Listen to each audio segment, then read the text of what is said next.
బ్రహ్మాండంగా అభివృద్ధి అవుతుందని తప్పకుండా చేస్తామని మీ అందరికీ హామీ ఇస్తున్నా. అది వచ్చినప్పుడు ఇండస్ట్రియలైజేషన్ వస్తుంది, మనం అందరం ముందుకు పోయే పరిస్థితికి వస్తాం. ఇది కాకుండా ఇంకొక పక్క మీరు చూస్తే మొన్నటి వరకు మద్యం పాలసీ ఏమమ్మా ఎండేవాళ్ళు ఒకరిద్దరు దాగుంటారు. ఏం తమ్ముళ్ళు జ్ఞాపకం ఉందా మీకు? నేనైతే నా జీవితంలో ఎప్పుడూ చూడలేదు ఎవరిని. మద్యం అంతా వీళ్ళు డిస్టిలరీస్ వీళ్ళే ఓనర్షిప్, అక్కడి నుంచి హోల్సేల్ వీళ్ళే, రీటైల్ వీళ్ళే, షాపులో అమ్మేది వీళ్ళే, కల్తీ చేసేది వీళ్ళే. ప్రజలంటే ప్రజల ప్రాణాలు లెక్క లేకుండా చేసి పారేశారు. అందుకే నేను చెప్పా, ఎవరైనా సరే ఇందులో ఏలు పెడితే షాక్ కొట్టాలి. నూతనమైన మద్యం పాలసీ తీసుకొచ్చా.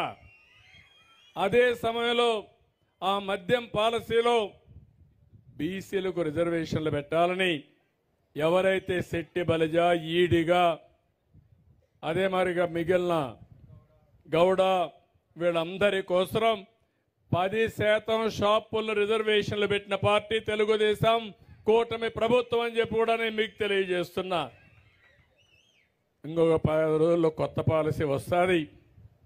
మీరు ముందు మారిగా తెలంగాణకు పోయే పని లేదు, కర్ణాటకకు పోయే పని లేదు.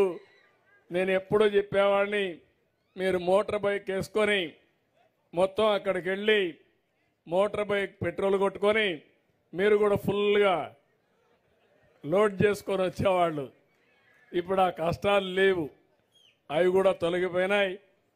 అన్ని రాష్ట్రాల్లో ఎలాంటి లిక్కర్ ఉంటుందో దానికంటే బెటర్గా ఉంటుంది తప్ప ఎక్కడా లాలూచి లేదని చెప్పి కూడా నేను మీకు తెలియజేస్తున్నా.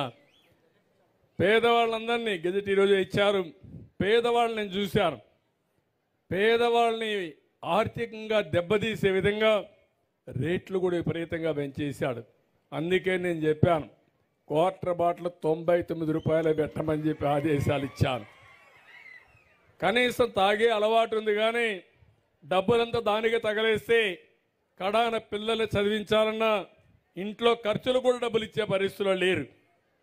తాగనీయకుండా చేయడం మా ఆడబిడ్డల బాధ్యత. మీకు చాలాసార్లు నేర్పించా. ఇక్కడంతా డాక్రా సంఘాలు ఉన్నారు.